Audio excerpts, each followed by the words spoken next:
Hello, my name is Andy Valadez. I'm Chief Marketing Officer for the Entrepreneur Broadcasting Company.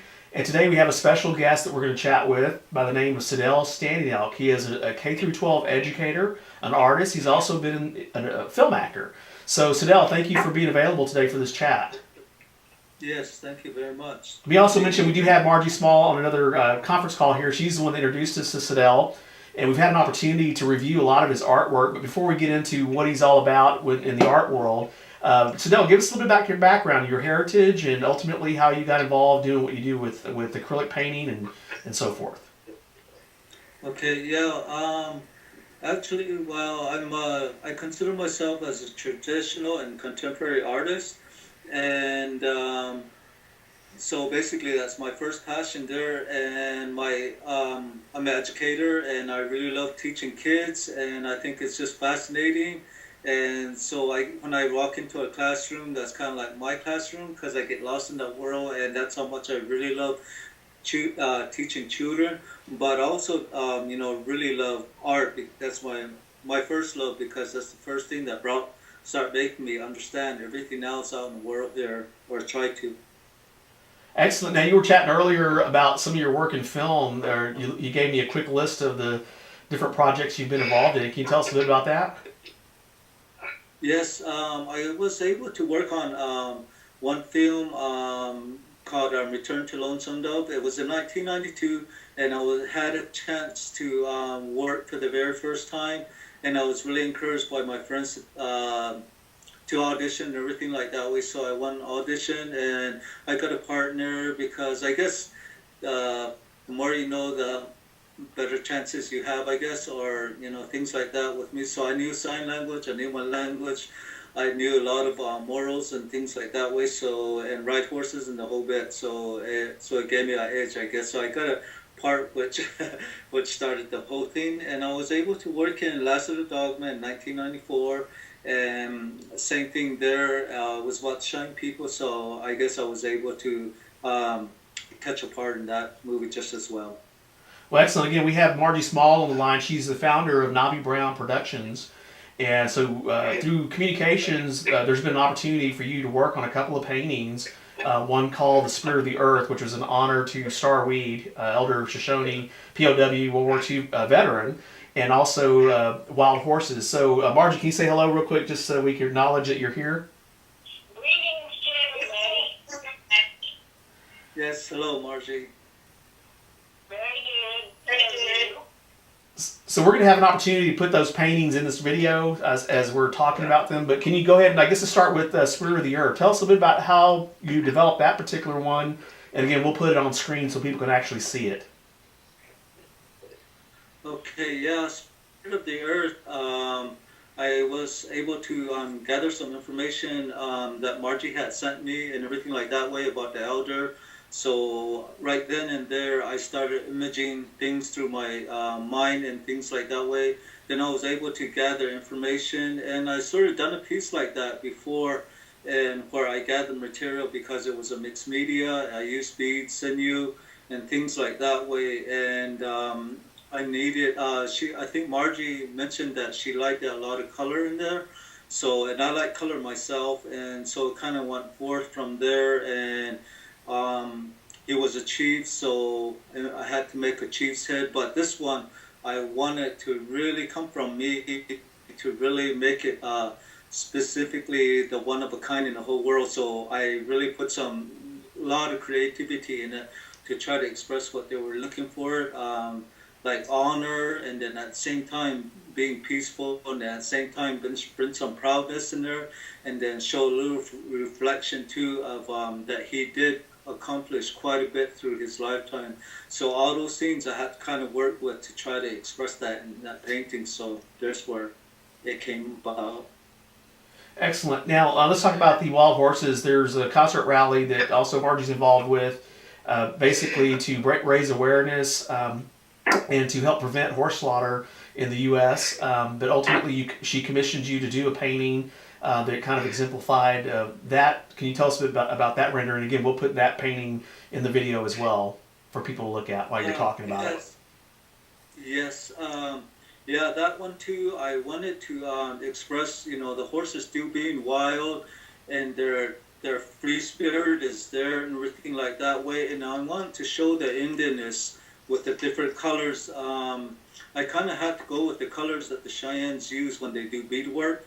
And so with that, I threw that in there to show the Indianness part of it, showing the freedom and, the respect and the honoring, with the wild horses. So, and I gathered information for myself again from my family, relatives and elders and things like that way, what's been done in the past from native point of view and their experiences with horses and things like that way, and wild horses, and knowing some ways to take care of horses myself, how I was taught, and things like that way. And I've seen wild horses on my reservation too, just out in the country, just being out there and seeing them just so majestic and everything like that. It just blew my breath away when I seen them myself like that way. So for me, it was a really good, I guess I could say, a commission or an assignment.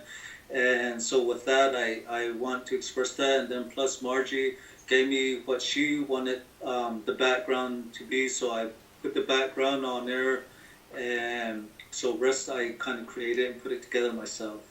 Well, that's I've had an opportunity to visit different businesses, in my practice in marketing and broadcast and whatnot. It's always interesting when you see that the owner of a business appreciates Native American heritage, and they have artifacts or they have paintings.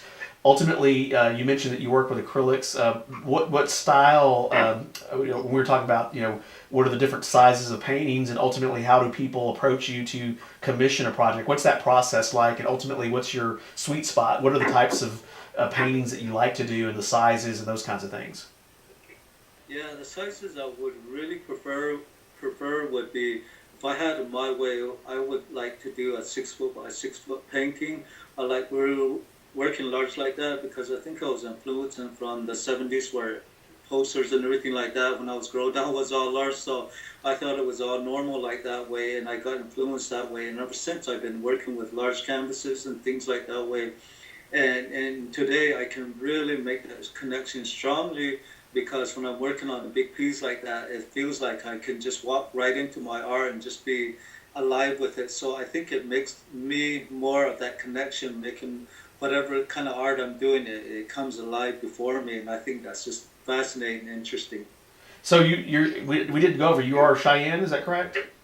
Yes, the Northern Cheyenne from the Northern Cheyenne Reservation. Yes. So a lot of your paintings are influenced by your culture, and ultimately, has your work been seen in galleries, in America or internationally? Where are some of the places your work's been seen?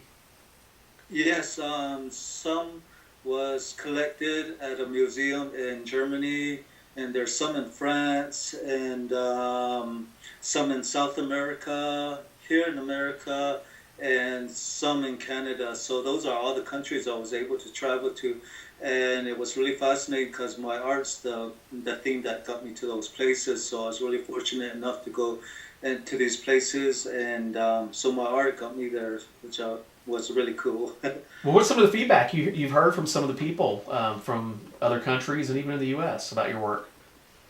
Yes, they would really like to have me back and go and be a part and do some art again.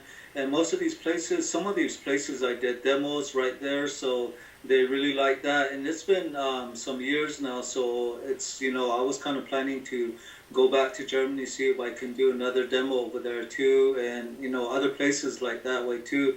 So pretty much I'm all good to go right now and to do demos. I just did a demo March 1st, and I got an art show at Sandstone Gallery here in Billings right now, all for the month of this March. Excellent. Are there any projects you're working on currently? Any paintings? Yes, I just finished one today and signed my signature on it, and it's titled Buffalo Calf Road Woman, which is depicting a Cheyenne woman back in 1875, I think it was, and she was in battle, and the story is called Where the Sister Say to Her Brother, and I thought that story was really fascinating. and there's hardly any stories or anything like that done of women where they did really fascinating things, not just with Native Americans, but with all women. And when I read that story, I thought it was fascinating. That I thought I should do a piece and how I interpret that as an artist. So you're a treatise. You actually have that painting with you. We're going to take a look at it. Is that correct?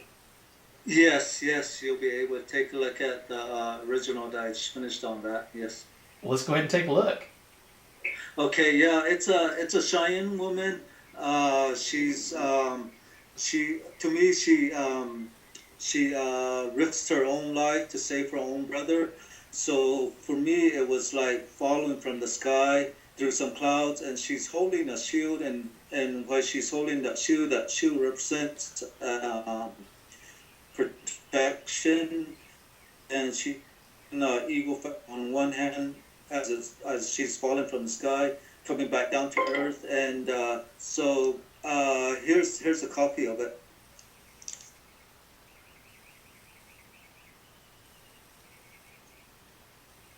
Wow.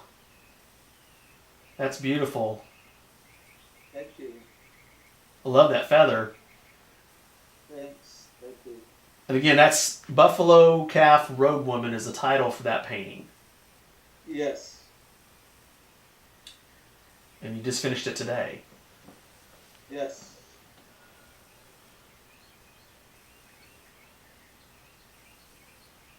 All right. Well, thank you for sharing that with us. Yes. Enjoyed getting to know more about you. Now, if someone wanted to get in contact with you and they had an idea for a painting, how can they get in touch with you? What's that process for? How long does it take to from concept to actually completing the painting? And how do you work with new clients? I guess is the question. Again, how can they get in touch with you too? Yeah, they can contact me personally by writing to me, or emailing me, or texting me, or just calling me. And the address is 612 North 31st Street, apartment 104, and it's in Billings, Montana, 59101. And the email address is Seidel_standingout@yahoo.com. And Seidel is spelled SEIDEL. Excellent. And my phone number is 503-913-9590. Well, excellent. I really appreciate you taking the time for this interview. Thank you, Margie, for arranging the interview, and really have come to appreciate Seidel's work. You can actually go to knobbybrown.com, and I think there's a featured artist there. His profile, complete profile, and a couple of his paintings are there. You can also go to fireheartentertainment.com and take a look at some of the paintings. We'll get this video up online, and we'll also you can review it, share it with friends and other business people. We definitely are very excited about the Native American heritage and your unique focus and how you captivate that. Okay, thank you very much. All right, thank you, Seidel. Thank you, Margie. Thank you, Andy. Thank you. Again, my name is Andy Valadez. I'm Chief Marketing Officer for the Entrepreneur Broadcasting Company. You've been watching the Entrepreneur Channel, the Business Intelligence Network. Today with Seidel Standing Elk, painter, educator, and also actor. So thank you again. Thanks. Thank you.